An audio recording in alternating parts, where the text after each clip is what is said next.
தமிழரசு கட்சி ஏற்கனவே உங்களுக்கு எல்லாருக்குமே தெளிவா தெரியும். அவர்கள் தெளிவான ஒரு திட்டமிட்ட ரீதியில இந்த தமிழ் மக்களுடைய போராட்டத்தை புதைத்து கொண்டு வருகிறார்கள். தங்களுக்கான தலைமையை தெரிவு செய்ய முடியாதவர்கள் தமிழ் மக்களுக்கான தலைமையை தெரிவு செய்ய வேண்டும் என்று சொல்வதற்கான எந்த கட்சியும் மற்றவர்கள். ஆகவே அதுல இருக்க துரோகிகள் சுமந்திரன் சாணக்கியம் போன்ற துரோகிகளுக்கும் தமிழரசு கட்சிக்கும் சேர்த்து தங்குத்தப்பட போன்ற இறுதி சந்தர்ப்பம் நீங்க அதுக்கு நம்மளுடைய ஒற்றுமையை காண்பிக்க வேண்டும். அதுதான் இந்த நேரத்தில் முக்கியமானது. அது இந்த தேர்தலில் கூடுதலாக கிடைக்காவிட்டாலும் நிச்சயமாக படிப்படியாக அதிகரிக்கும். ஒரு காலத்தில் நிச்சயம் ஆட்சி பிடிப்போம். அதான் என்னுடைய நண்பர்கள் நாங்கள் பேசிக்கொள்வதெல்லாம் இந்த நேரத்தில் நம்ம தமிழர்கள் ஒற்றுமையை காண்பிக்க வேண்டும். அவசரமா கேஷ் தேவைன்னு வரும்போது அடுத்தவங்கள்ட்ட நாங்க கேட்கறதையும் விட எங்களுடைய நகையை அடகு வைக்கிறது வசதியானது. வட்டி அதிகமா இருக்குமோ இல்ல நகை பாதுகாப்பா இருக்குமோன்னு நீங்க நினைக்கலாம். அதுக்காகத்தான் நான் கேஷ் பாயிண்ட்ல அடகு வைக்க வந்திருக்கிறேன். மிக குறைந்த வட்டி, லாக்கர்ல வைக்கிற மாதிரி நகைய பாதுகாப்பா வச்சிருக்காங்க. இதை விட என்னங்க வேணும்? Cash Point, money transfer, currency exchange, check cashing, cash for gold, gold loans அனைத்துக்கும் Cash Point. FM 101.3 தொடர்ந்து நேர்களை சந்திக்க போன்றோம். காலை வேளையில் நாங்கள் ஜனாதிபதி தேர்தல் தொடர்பாக குறிப்பாக தமிழர் பிரதேசங்களில் இப்பொழுது பிரச்சார நடவடிக்கைகள், தமிழ் பொது வேட்பாளருக்கான பிரச்சார நடவடிக்கையாக மும்முரமாக இடம்பெற்றுக் கொண்டிருக்கின்ற பிரச்சார நடவடிக்கைகள், தமிழ் மக்கள் ஓரணியில் திரண்டு சங்கு சின்னத்திற்கு வாக்களிக்க வேண்டும் என்ற ஒரு முனைப்பை தமிழ் மக்கள் மத்தியில் ஏற்படுத்தி இருப்பதை அவதானிக்கக்கூடியதாக இருக்கின்றது. பல்வேறு அமைப்புகள் மற்றும் பொதுமக்கள், சிவில் அமைப்புகள் என்று அனைவரும் ஒன்றிணைந்து இந்த முயற்சியில் ஈடுபட்டு வருகின்றார்கள். இதில் புலம்பெயர் தமிழ் சமூகத்தினுடைய பங்கும் அளப்பரியதாக இருக்கின்றது. கனடாவில் கூட இந்த பொது வேட்பாளர் தொடர்பான விடயத்திற்காக கூட்டம் ஒன்று நடைபெற்றிருந்தது. அதில் பல்வேறு தகவல்கள் வெளியிடப்பட்டிருக்கின்ற நிலையில் இப்பொழுது பொதுமக்களுடைய ஆர்வம் என்பது அதிகரித்திருக்கின்றது. குறிப்பாக தமிழர்களுடைய ஒற்றுமையை வெளிக்காட்டுவதற்கு இந்த தேர்தலை பயன்படுத்த வேண்டும் என்ற ஒரு முனைப்பு மேற்கொள்ளப்பட்டு வருகின்றது. அதே நேரத்தில் தமிழ் பொது வேட்பாளருக்கு மட்டும் தங்களுடைய தெரிவை மேற்கொள்ள வேண்டும் என்ற கோரிக்கை முன்வைக்கப்பட்டிருக்கின்ற நிலையில் குறிப்பாக தமிழ் மக்களை குழப்பும் விதத்தில் இப்பொழுது இரண்டாவது தெரிவை மேற்கொள்ள வேண்டும் என்ற தகவலும் வெளியிடப்பட்டு வருகின்றது. ஆகவே இதில் ஒரு தெளிவான நிலையை தமிழ் மக்கள் பெற்றிருக்க வேண்டும் என்ற செய்தி வெளியிடப்பட்டிருக்கின்றது. இந்த நிலையில் இன்று காலை வேளையில் தொடர்ந்து நேர்களையும் நாங்கள் சந்திக்க போன்றோம். முதலாவது நேர் இணைந்திருக்கின்றார். வணக்கம். வணக்கம். யார் பேசுகின்றீர்கள்? நான் சுதா இருக்கிறேன். சொல்லுங்கள் சுதா, இந்த தமிழ் பொது வேட்பாளர் என்ற எண்ணக்கரு இப்பொழுது கூடுதலாக தமிழ் மக்கள் மத்தியில் பேசப்படுகின்ற ஒன்றாக மாறி இருக்கின்றது. ஏற்கனவே சில கட்சிகள் இதற்கு எதிர்ப்பு தெரிவித்தாலும் கூட அதனையும் மீறி இந்த விடயம் என்பது எடுக்கப்பட்ட நிலையிலிருந்து ஒரு நல்ல வளர்ச்சி பாதையில் சென்று கொண்டிருப்பதை பார்க்கக்கூடியதாக இருக்கின்றது. உங்களுடைய அவதானிப்பு என்னவாக இருக்கின்றது? நிச்சயமாக இந்த பொது வேட்பாளர் தமிழ் இனத்துக்கு இன்றியமையாது. நாங்கள் சிங்கள வேட்பாளர்களுக்கு தேவையான அளவுக்கு மீறிய அளவான சந்தர்ப்பங்களை ஏற்கனவே வழங்கிவிட்டோம். குறிப்பாக நாங்கள் எங்கள் போர் குற்றவாளி சரத் பன்சா கூடி இனம் இவ்வாறு ஒரு இனம் இந்த உலகத்திலே இருக்காது. அவ்வளவுக்கு நாங்கள் எவ்வளவுக்கு இறங்கியலுமோ அவ்வளவுக்கு இறக்கி நாங்கள் இந்த சிங்கள வேட்பாளர்களை ஆதரித்து நடுத்தருவிலே நிற்கின்றோம். ஆனால் இது இனியும் நாங்கள் மீண்டும் இந்த ஏமாற்றி விட்டார்கள். அதாவது தற்போது பார்த்தா இந்த தமிழரசு கட்சி தான் இப்பொழுது இந்த வேட்பாளருக்கு எதிராக உரையாக்கள் மற்றும் தமிழ் தேசிய மக்கள் முன்னணி. தமிழரசு கட்சி ஏற்கனவே உங்களுக்கு எல்லாருக்குமே தெளிவா தெரியும். அவர்கள் தெளிவான ஒரு திட்டமிட்ட ரீதியில இந்த தமிழ் மக்களுடைய போராட்டத்தை புதைத்து கொண்டு வருகிறார்கள். தங்களுக்கான தலைமையை தெரிவு செய்ய முடியாதவர்கள் தமிழ் மக்களுக்கான தலைமையை தெரிவு செய்ய வேண்டும் என்று சொல்வதற்கான எந்த கட்சியும் மற்றவர்கள். ஆகவே நாங்கள் தமிழரசு கட்சி சொல்வதற்கு தமிழ் மக்கள் நாங்கள் எங்களுடைய படத்தை இந்த முறை காட்டி ஆனால் சர்வதேச தெளிவான செய்தியை சொல்ல வேண்டிய மிகவும் இக்கட்டான ஒரு சூழ்நிலையில நாங்கள் ஏற்கனவே தமிழரசு கட்சியினுடைய தலைவர் மாவை சேனாதிராஜா கட்சி என்ன முடிவை எடுக்கின்றதோ அதற்கு இணங்க செயற்பட வேண்டும் என்ற ஒரு கருத்தை முன்வைத்திருந்தார். ஆனால் இன்றைய தினம் அவர் மீண்டும் உறுதிப்பட தெரிவித்திருக்கின்றார் தன்னுடைய ஆதரவு என்பது தமிழ் பொது வேட்பாளருக்கு என்று. அதே போன்று சிவஞானம் ஸ்ரீதரன் அவர்களும் ஆதரவை தெரிவிக்கின்றார். ஆகவே இப்பொழுது வட்டுக்கோட்டை தொகுதியில் சரவணபவன் தலைமையில் அறிவிக்கப்பட்டிருக்கின்றது. வட்டுக்கோட்டை தொகுதியை சார்ந்தவர்களும் தமிழ் பொது வேட்பாளருக்கு தங்களுடைய ஆதரவை வழங்குவதாக. ஆகவே இப்பொழுது கூடுதலாக தமிழரசு கட்சியை சார்ந்த பலரும் தமிழ் பொது வேட்பாளருக்கான ஆதரவுக்கு மாறிக்கொண்டிருக்கின்ற ஒரு சூழல் காணப்படுகின்றது. இது ஒரு ஆரோக்கியமான விடயமாக பார்க்கின்றீர்களா? குறிப்பாக தமிழரசு கட்சியில் கட்சியினுடைய தீர்மானம் அவ்வாறானதாக இருந்தாலும் இவ்வாறு கட்சியை பிரதிநிதித்துவப்படுத்தக்கூடியவர்கள் இறுதி நேரத்தில் தமிழ் பொது வேட்பாளருக்கான தங்களுடைய ஆதரவை வெளியிடுகின்ற பொழுது தமிழரசு கட்சியினுடைய நிலை என்னவென்று நீங்க நினைக்கின்றீர்கள்? நிச்சயமாக தமிழரசு கட்சிக்கு இது சங்கு ஊதப்பட போகின்றது. இந்த சங்கு தமிழ் மக்களுக்கான ஒரு தேசிய ஒரு சுயநிர்ணய உரிமை வேண்டும் என்று சர்வதேசத்துக்கு சங்கை ஓங்கி ஒழிக்க செய்து கொண்டு இந்த தமிழரசு கட்சிக்கும் அதுல இருக்க துரோகிகள் சுமந்தன் சாணக்கியம் போன்ற துரோகிகளுக்கும் தமிழரசு கட்சிக்கும் சேர்த்து சங்கு ஊதப்பட போன்ற இறுதி சந்தர்ப்பம். நீங்க மாற்றமில்லை பாருங்கள், நான் சொல்லுறேன், அடுத்து வரும் பாராளுமன்ற தேர்தலில் இந்த துரோகிகள் சுமந்திரன் சாணக்கியன் உட்பட்ட தமிழரசு கட்சியை சேர்ந்த துரோகிகள் அவர்கள் இந்த தமிழ் மக்களால் விரட்டி அடிக்கப்பட்டு அதற்கான சான்றுதான் இந்த பாராளுமன்றத்தை வருகிற இந்த கூடப்பட போறே என்று சொன்னால் இவர்கள் திட்டமிட்ட முறையிலே தாங்களோடு அவர்களுடைய பெட்டிகளை வாங்கிவிட்டு ஏற்கனவே பொது வேட்பாளர் என்ற ஒரு எண்ணக்கரு உருவாகின உடனேயே சுமந்திரன் அவர்கள் யாழ் மேடை போட்டு தொடங்கிவிட்டார். அவர்களுடைய திட்டம் எப்பொழுதே ஆரம்பமானது எங்களை நசுக்க திட்டம். தமிழ் மக்கள் மிகவும் தெளிவான பாதையிலே பயணிக்கிறார்கள். தமிழ் மக்களை வழிநடத்தும் மதகுருமார், பல்கலைக்கழக மாணவர்கள், ஏனைய அரசியல் கட்சிகள் மற்றும் பல அறிஞர்கள், பல்கலைக்கழக பல தமிழ் மக்கள் வழிநடத்தக்கூடிய பலர் தற்போது இந்த பொது வேட்பாளர்கள் நின்று தமிழ் மக்களை வழிநடத்துவதால் மிகவும் முக்கியமாக நேற்றைய தினம் யாழ் பல்கலைக்கழக மாணவர்கள் தெளிவான அறிக்கையை விட்டுட்டார்கள். என்றால் தமிழ் மக்களுடைய அரசியல் வரலாற்றிலே எந்த கோரிக்கையை பல்கலைக்கழக மாணவர்கள் விட்டார்களோ அந்த கோரிக்கைக்கு தமிழ் மக்கள் செவி சாய்ச்சிதான் வந்தார். நன்றி. நிகழ்ச்சியில் கலந்துள்ளமைக்கு ஏராளமான நேயர்கள் இருக்கின்றார்கள். விரைவாக அவர்களையும் சந்திக்க போன்றோம். நன்றி. உங்களுடைய கருத்துக்களுக்கு மீண்டும் சந்திப்போம். நன்றி. அடுத்த நேரை சந்திப்போம். வணக்கம், யார் பேசுகின்றீர்கள்? வணக்கம், வணக்கம் தேவகுமார், நீங்கள் சொல்லுங்கள். ஆமாம், தமிழரசு கட்சியின் சில செயற்பாடாத்தான் அது இருக்குது. மக்கள் இந்த துரோகிகளை நிச்சயமா இனம் கண்டிருப்பார்கள். இனி வரும் காலங்களிலையும் அவர்கள் தங்களுக்கான வாக்குறுதி என்றால் தமிழரசு கட்சியில இருக்கிற மற்றாக்கள் கூட அவர்கள் மக்களோட நிலைப்பாடு மக்களோட மனநிலைப்பாடு அறிந்துதான் அவர்கள் இப்ப தாங்கள் இல்ல சங்க சின்னத்துக்கு தான் நாங்கள் பொது வேட்பாளருக்கு நாங்கள் எங்களோட ஆதரவு வழங்குறோம் என்று சொல்லி இருக்கிறார்கள். ஏண்டா அவ்வளவு தூரம் மக்களோட மனநிலை மாறி இருக்கிறது அங்க. அப்ப அதை அறிஞ்சு அதை நோட்டமிட்டு போட்டுதான் அவ இல்ல நாங்கள் பொது வேட்பாளருக்கு வாக்களிக்கிறோம். இன்னும் இது ஒன்று மற்ற அந்த தென்னிலங்கை அரசியல்வாதிகள் எல்லாம் யாழ்ப்பாணத்துல கூட்டம் வைக்கிறார்கள். அங்கங்க எல்லாம் அவர்களுக்கான ஆதரவு கூட்டங்கள் நடக்குது. இதே ஒரு தமிழ் வேட்பாளர் என்ற முறையில தென்னிலங்கையில போய் ஒரு கூட்டத்தை இல்லாட்டா ஒரு கூட்டத்தை ஏற்பாடு தானே செய்ய முடியுமா? அங்க யாராலும் இல்லாட்டா அங்கே ஒரு கூட்டத்தை தானே வைக்க முடியுமா? இல்ல, அவ்வளவு தூரம் அப்படி ஒதுக்கப்பட்டிருக்கிறோம்.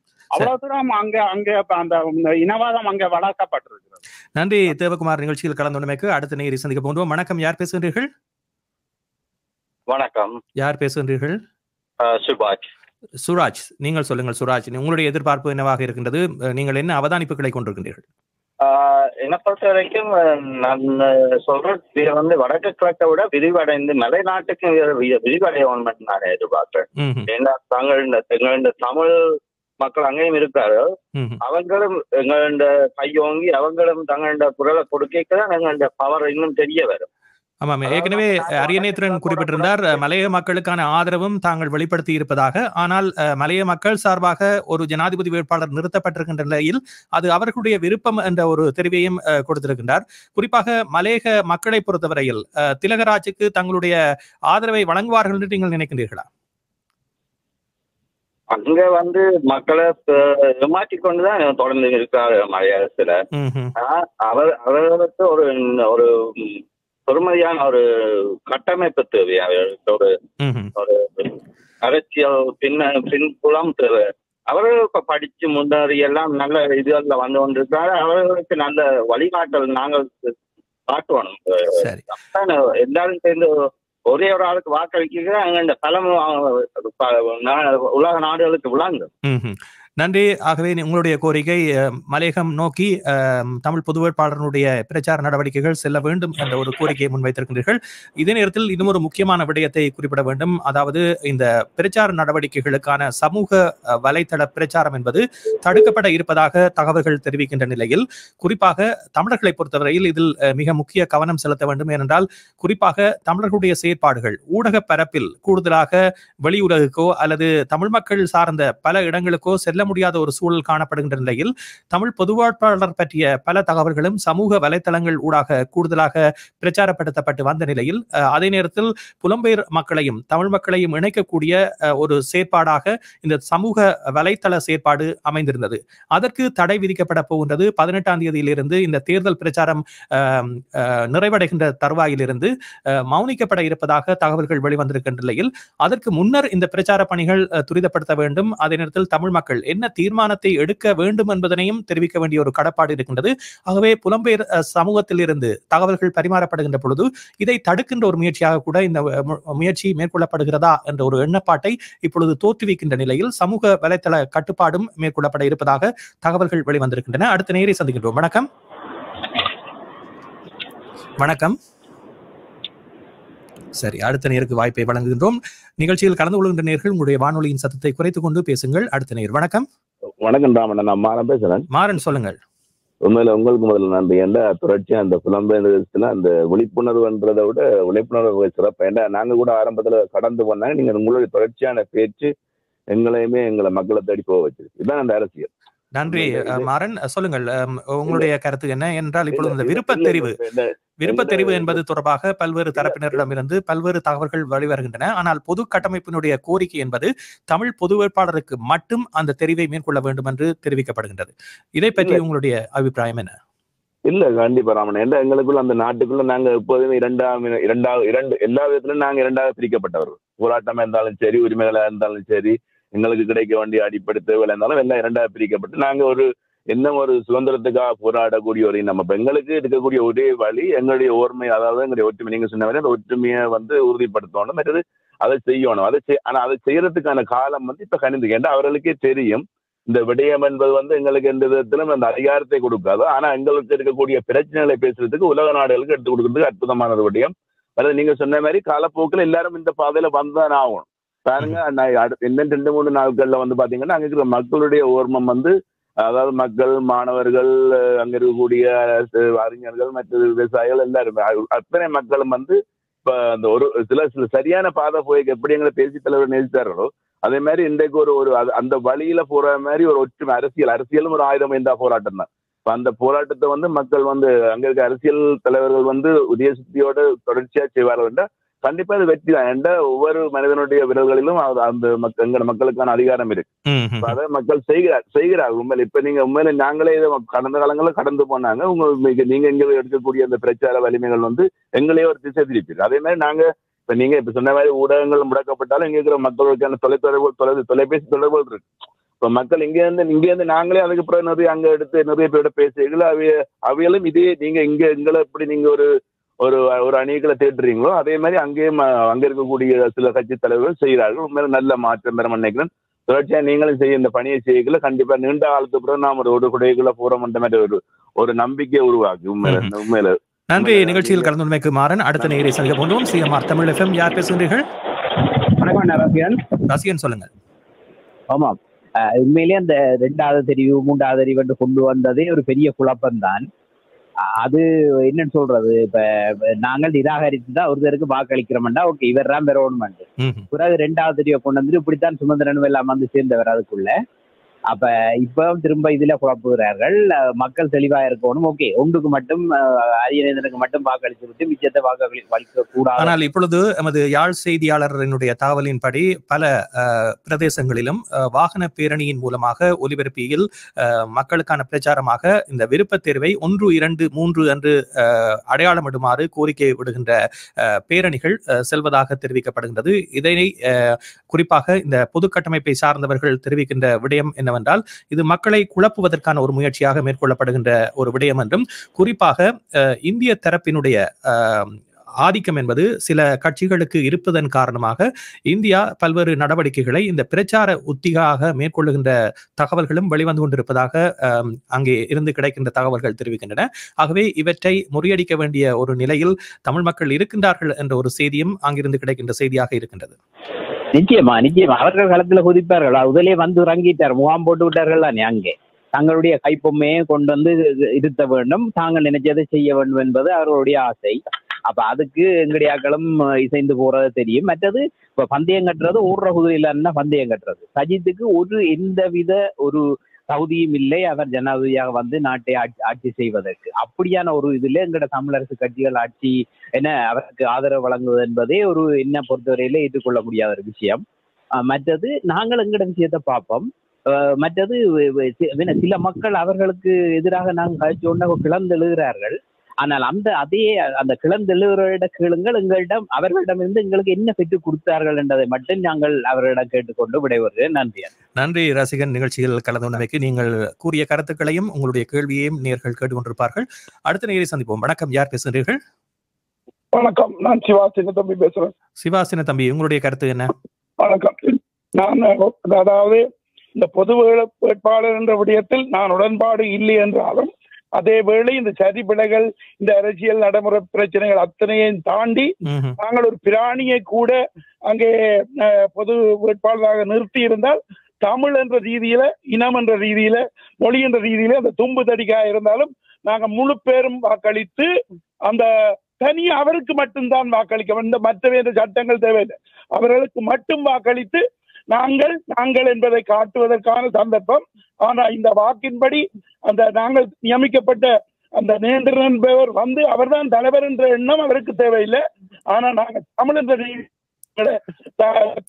ஆனால் அவர் வெளிப்படையாகவே சொல்லியிருக்கின்றார், நான் தலைவர் என்றோ அல்லது ஒரு அரசியல்வாதி என்ற ரீதியிலோ தான் இந்த போட்டிக்கு சம்மதிக்கவில்லை என்றும், அவர் ஜனாதிபதி வேட்பாளராக இருப்பது தமிழ் மக்களுடைய ஒரு பிரதிநிதியாக என்றும் தெரிவித்திருக்கின்றார். அது இப்போது சொல்லலாம். நான் முழு பேரும் என்ன பேராதரவு தந்தார்கள், நான் சொல்வதை கேளுங்கள் என்று சொல்ற வார்த்தைக்கு இடமே இல்லை.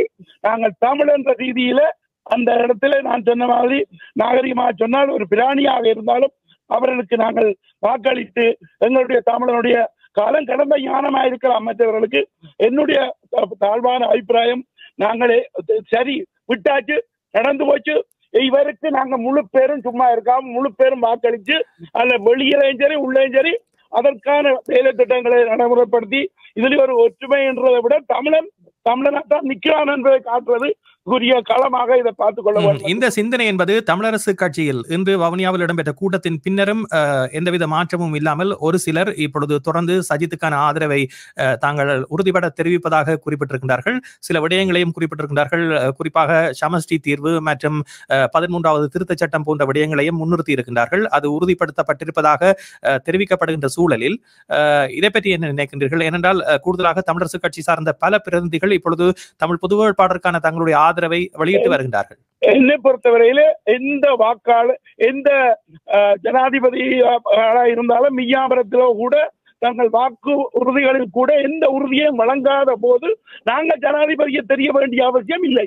எங்களுக்கு ஜனாதிபதி தெரிவதாக இருந்தால் தமிழ் ஜனாதிபதி மாதிரியே நாங்கள் இப்பொழுது தெரிவு செய்தமாக இருந்தால் அது மிகவும் மிகவும் தரமாக இருக்கும்.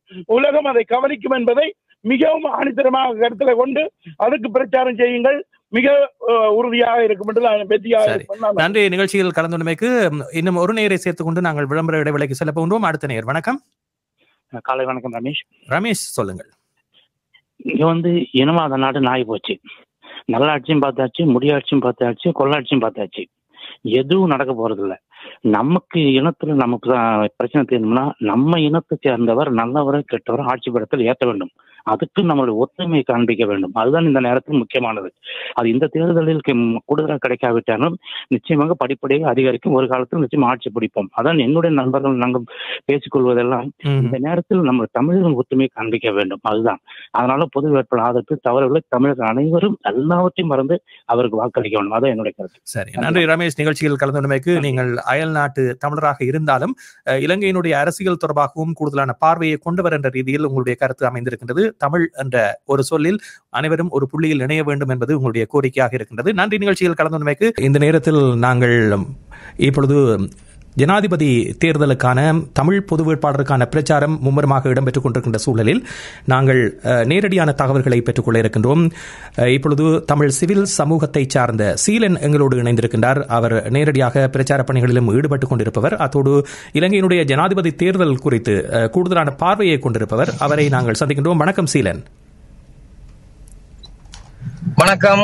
ஆமாம் சீலன், தற்போது நீங்கள் களத்தில் இருக்கின்றீர்கள். குறிப்பாக தாயக பிரதேசத்தில் 18ஆம் தேதிக்கு பின்னர் சமூக வலைதள பயன்பாடு என்பது பிரச்சார நடவடிக்கைகளுக்கு பயன்படுத்தப்படக்கூடாது என்ற ஒரு கோரிக்கையும் முன்வைக்கப்பட்டிருக்கின்ற நிலையில், குறிப்பாக இந்த புலம்பெயர் சமூகத்தையும் தாயகத்தையும் இணைக்கின்ற ஒரு பாலமாக சமூக வலைதளங்கள் இருக்கின்ற சூழ்நிலையில் இந்த பிரச்சார பணிகள் எவ்வாறு சென்று கொண்டிருக்கின்றன? அதே நேரத்தில் தமிழ் பொது வேட்பாளருக்கான தடைகளை ஏற்படுத்தக்கூடிய பல்வேறு ஒலிபரப்பு பிரச்சாரங்கள் ஏனைய தரப்பினரால் மேற்கொள்ளப்படுவதாகவும் தகவல்கள் வெளிவருகின்றன. இது பற்றி என்ன சொல்ல விரும்புகின்றீர்கள்?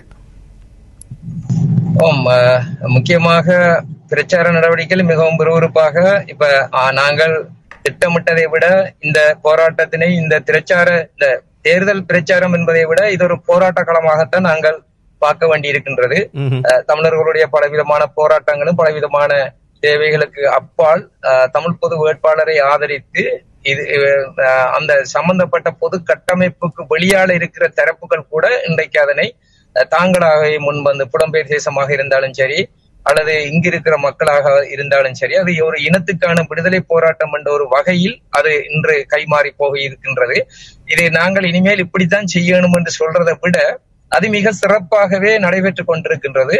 ஆனாலும் சவால்கள் இருக்கின்றது. குறிப்பாக இதை தடுத்து நிறுத்துற அல்லது போனால் இந்த பிரச்சார வேகங்கள் கடுமையாக போய்கொண்டு இருக்கிற இந்த காலகட்டத்தில் பொலிஸ்மா அதிபர்கிட்ட இருந்து கூட எமது தமிழ் பொது வேட்பாளருக்கு ஒரு புலனாய்வு செய்தி ஒன்று கிடைத்ததாக, கடிதம் கிடைக்கப்பட்டதாக, கொலை அச்சுறுத்தல் இருப்பதாக, அதற்கு ஏதாவது பதில் அளிக்கப்பட்டதா அல்லது அது அப்படியே கிடப்பில் போடப்பட்ட ஒன்றாக இல்லை? அதுக்கு அதை நாங்கள் அது இப்ப எப்படித்தானே அது நாங்கள் யாரோ ஒரு ஆள் என்று சொல்றதுக்கு முதல் இந்த விடயங்கள் சம்பந்தமாக ஸ்ரீலங்கா அரசாங்கத்துக்கு இது ஏதோ ஒரு வகையில் தங்களுக்கான கிளியை ஏற்படுத்தி இருக்கின்றது.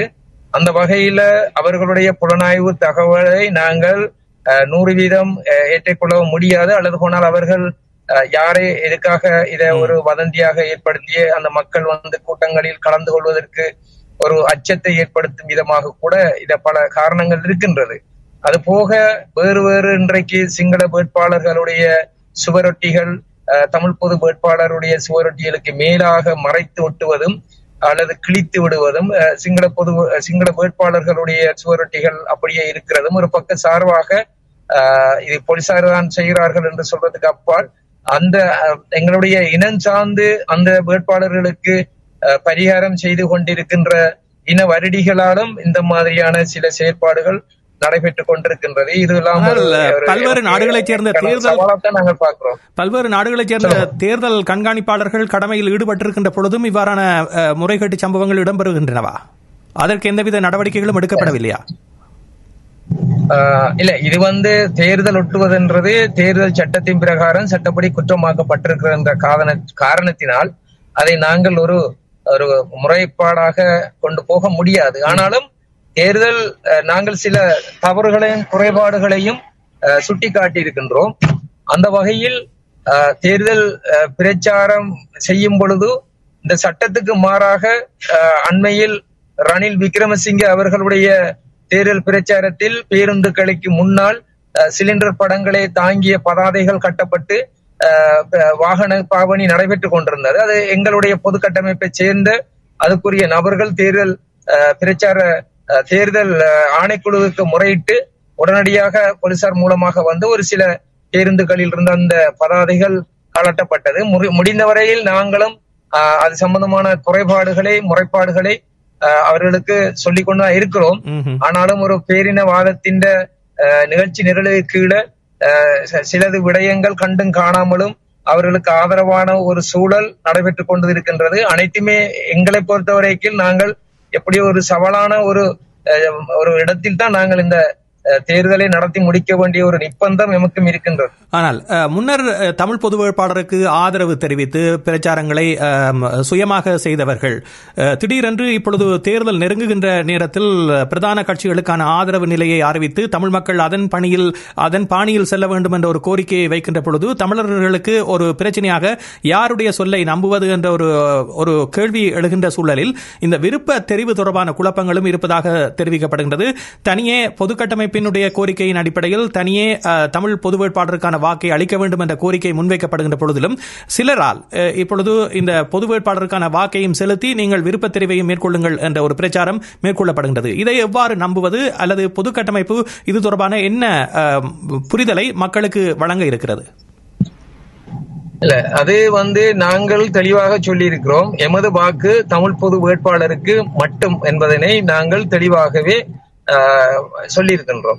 எமது வேட்பாளர் கூட மேடைகளில் அதை அறுதியும் உறுதியுமாக தெரிவித்திருக்கின்றார். அதே போல் நாங்களும் செல்லும் பொழுது நாங்கள் சங்கு சின்னத்துக்கு நேரே மட்டும் புள்ளடி போடுமாறு தெளிவாக கூறியிருக்கிறோம். ஆனாலும் தென்னிலங்கையில் தற்சமயம் 50% தாண்டுவது என்பது ஒரு பெரும் சவாலான ஒரு விடயமாக காணப்படுவதன் காரணத்தினால் என்ன பாடுபட்டாவது நாங்கள் இப்ப தங்களுக்கு வாக்களிங்கோ என்று சொல்றதை விட சரி நீங்கள் பொது வேட்பாளருக்கும் அழைத்து எமக்கும் ஒரு வாக்கை போடுங்கோ என்ற சொல்ற அளவுக்கு அவர்கள் இந்த நிலைமையை இப்போ உருவாக்கி இருக்கின்றார்கள். ஆனால் எமது மக்களை பொறுத்தவரையில் அது விடயம் சம்பந்தமாக நாங்கள் காலகாலமாக அனுபவப்பட்டது ஏதாவது ஒரு சின்னத்துக்கு நேரே புள்ளடி போடுவதுதான் நாங்கள் காலகாலமாக செய்து வந்த விடயம். ஆனால் இப்போது அவர்களுக்கு குழப்பமாக ஒரு புள்ளடிக்கு பக்கத்துல இன்னும் ஒரு புள்ளடி இன்னொன்றுக்கு போடும் பொழுது அது செல்லா போட்டாக போய்விடும், அல்லது 1, 2, 3 என்று போட வேண்டிய விடயங்கள் எல்லாம் அவர்களுக்கு புதிதாக இருக்கின்றது. எமதை பொறுத்தவரையில் எமது வாக்காளர்களில் அநேகமானோர் பாமர மக்களாக இருப்பதாகவும் அதனை மிக விரைவாக விளங்கிக் கொள்ளாதவர்களாக இருப்பதும் ஒரு குழப்பமான ஒரு சூழ்நிலையை திட்டமிட்ட வகையில கொண்டு வந்து ஒன்றில் தங்களுக்கு விழ வேண்டும், அல்லது போனால் அதை செல்லா வாக்குகளாக ஆக்கி எமது மொத்த வாக்குகள அளவை குறைக்க வேண்டும் என்றதுதான் அவர்களுடைய உள்ளார்ந்த அர்த்தமாக எமக்கு புரிகின்றது. பேரினவாத வாக்காளர்களுக்கு பின்னால் வேட்பாளர்களுக்கு பின்னால் இந்தியாவினுடைய விருப்பம் இருப்பதாக கூறப்படுகின்றது. இந்த பிரச்சார நடவடிக்கைகளில் இந்த 1, 2, 3 என்ற தெரிவை மேற்கொள்ள வேண்டி கோரிக்கை விடுப்பது இந்திய தரப்பு தான் என்று சில செய்திகள் தெரிவிக்கின்றன. இதில் ஏதாவது உண்மைத்தன்மை இருக்கின்றதா? இது பற்றி நீங்கள் அறிந்திருக்கின்றீர்கள்? உண்மைத்தன்மை இருக்கலாம் என்றதை நாங்கள் ஊகிக்க கூடியதா இருக்கு. ஏனென்றால் வெளிவிவகார அமைச்சர் ஜெய்சங்கர் அவர்கள் செல்லும் பொழுது தமிழ் பாராளுமன்ற உறுப்பினர்கள் சந்திக்கும் பொழுது அவர் அதை விருப்பம் இல்லாத ஒரு போக்கை வெளிக்காட்டியிருந்தார். அதே போல பாதுகாப்பு செயலாளர் அவர்கள் அண்மையில் இலங்கைக்கு சென்று திரும்பிய பொழுது கூட இது ஒரு முட்டாள்தனமான முடிவு என்பது போல அவரும் பேசிவிட்டிருந்தார். ஆனால் நாங்கள் தமிழ் பொது வேட்பாளரை நிறுத்துவது எந்த ஒரு நாட்டுக்கும் ஒரு விருப்பமில்லாத ஒரு சம்பவமாகத்தான் இருக்கின்றது. ஆனாலும் தமிழர்களுடைய கோட்பாடாகிய தாயகம் தேசியம் தன்னாட்சியினை அவர்கள் உறுதிப்படுத்த வேண்டுமாக இருந்தால் அத்துடன் எமது அரசியல் நிலைப்பாட்டில் நாங்கள் உறுதியாகவும் ஒரு திரட்சியாகவும் ஒற்றுமையாக இருக்க வேண்டும் என்பதை காட்டி நிரூபிக்க வேண்டுமாக இருந்தால் இந்த நாட்டில் இருக்கின்ற அதி உச்ச ஜனநாயக சட்டத்துக்கு உட்பட்டதாக ஒரு ராஜதந்திர ரீதியாக நாங்கள் இந்த தேர்தலை சந்திப்பதன் மூலமாக எமது தமிழ் மக்களுக்குரிய எதிர்கால நீதியை மற்றும் அரசியல் இருப்பினை தக்க வைத்துக் கொள்வது என்பதுதான் யதார்த்த உண்மை. எனவே இதை விளங்கிக் கொண்டு நாங்கள் செயல்படும் பொழுது யாரு பாராளுமன்ற யாரு ஜனாதிபதியாக வந்தாலும் தமிழ் மக்களுடைய அசைக்க முடியாத ஒரு வாக்கு ஆணை ஒன்று கிடைக்கப்பெறும். அந்த ஆணைக்கு பதில் சொல்ல வேண்டும் என்ற ஒரு அடிப்படையில் தான் பல காரியங்கள் திட்டமிட்ட வகையில செயல்படுத்தப்பட்டு கொண்டிருக்கின்றது. அதையும் தாண்டித்தான் நாங்கள் செயல்பட வேண்டிய ஒரு துப்பாக்கிய நிலைக்கு தள்ளப்பட்டுள்ளோம். சீலன், இப்பொழுது இறுதிக்கட்ட பிரச்சாரங்கள் மேற்கொள்ளப்படுகின்ற சூழலில் உங்களை பொறுத்தவரையில் குறிப்பாக தமிழரசு கட்சியினுடைய இன்றைய தீர்மானம் தொடர்பான செய்திகளையும் நீங்கள் கேட்டிருப்பீர்கள். இப்பொழுது தமிழரசு கட்சியை சார்ந்த பலரும் தமிழ் பொது வேட்பாளருக்கு ஆதரவு நிலையை அறிவிக்கின்ற சூழலிலும் கூட சிலர் இப்பொழுது தொடர்ந்து சஜித்துக்கான ஆதரவு என்ற நிலையில் உறுதியாக இருக்கின்றார்கள். உங்களை பொறுத்தவரையில் இந்த பிரச்சார நடவடிக்கைகள் ஆரம்பிக்கப்பட்ட நாளில் இருந்து இப்பொழுது தமிழரசு கட்சியில் இருந்து தமிழ் பொது வேட்பாளருக்கான ஆதரவை தெரிவிப்பவர்களின் எண்ணிக்கை அதிகரித்து வருகின்றதா? உங்களுடைய அவதானிப்பு என்ன? குறிப்பாக ஒரு சிலரை தவிர ஏனையோரெல்லாம் எங்களுடன் இங்கிருந்து கூட களத்தில் அதிகமானோர் தமிழரசு கட்சியை சேர்ந்தவர்கள் பணியாற்றி கொண்டிருக்கின்றனர். தற்சமயம் கிளிநொச்சியில் ஒரு கூட்டம் நடைபெற்றுக் கொண்டிருக்கின்றது. அதில் மாவை சேனாதிராசா அவர்கள் உரையாற்றி கொண்டிருக்கின்றார். எனவே நிலைமை மாறிவிட்டது. யாரும் இதனை கடந்து தவிர்த்து செல்ல முடியாது. எனவே அவர்களுக்கு எதிர்வரும் பாராளுமன்ற தேர்தல் ஒரு மிக முக்கியமான ஒரு தேர்தலாக இருப்பதன் காரணத்தினாலும் அவர்களுடைய ஏகோபித்த மன விருப்பத்துக்கு அப்பால் கட்டாயம் இவர்கள் வந்து அதுக்கான ஆதரவை தெரிவிக்கணும் என்ற ஒரு நிர்பந்தம் நாங்கள் ஏற்படுத்தவில்லை. இந்த சூழலும் காலமும் மக்களும் ஏற்படுத்தி இருக்கிறார்கள் என்பதை அவர்கள் தற்போது உணரத் தொடங்கிவிட்டார்கள். ஆகவே நன்றி சீலன், உங்களுடைய வேலைப்பளுக்கு மத்தியிலும் எங்களோடு இணைந்து கொண்டு இந்த தகவல்களை தந்தமைக்கு நன்றி. அதே நேரத்தில் இந்த விருப்பத் தெரிவு தொடர்பான ஒரு தெளிவான தகவலையும் எமது நேர்களுக்கு வழங்கியிருந்தீர்கள். உங்களுக்கு நன்றி தெரிவித்துக் கொண்டு விடைபெறுகின்றோம். மீண்டும் சந்திப்போம். நன்றி. கனடிய சிஎம்ஆர் வானொலி நேயர்கள் மற்றும் அறிவிப்பாளர் அனைவருக்கும் எனது நன்றியை தெரிவித்துக் கொள்கிறேன். நன்றி, வணக்கம். நன்றி, மீண்டும் சந்திப்போம். சிஎம்ஆர் யூடியூப் சேனலில் இணைந்திருக்கும் நேயர்கள் அனைவருக்கும் எமது நன்றி. காமெண்ட்ஸ் பகுதியில் உங்கள் கருத்துக்களை தெரிவிக்க தவறாதீர்கள். முக்கிய செய்திகள், காணொளி தொகுப்புகள், நேர்காணல் என பலதரப்பட்ட அம்சங்களையும் உங்களுக்காக தருகின்றது சிஎம்ஆர் யூடியூப் சேனல். சிஎம்ஆர் என்று சர்ச் செய்து எமது யூடியூப் சேனலை சப்ஸ்கிரைப் பண்ணுங்கள். உங்கள் உற்றார் உறவினர் நண்பர்களோடும் இந்த காணொளி தொகுப்புகளை பகிர்ந்து கொள்ளுங்கள். அருகில் இருக்கின்ற முக்கிய காணொளி தொகுப்புகளையும் தவறவிடாமல் பாருங்கள்.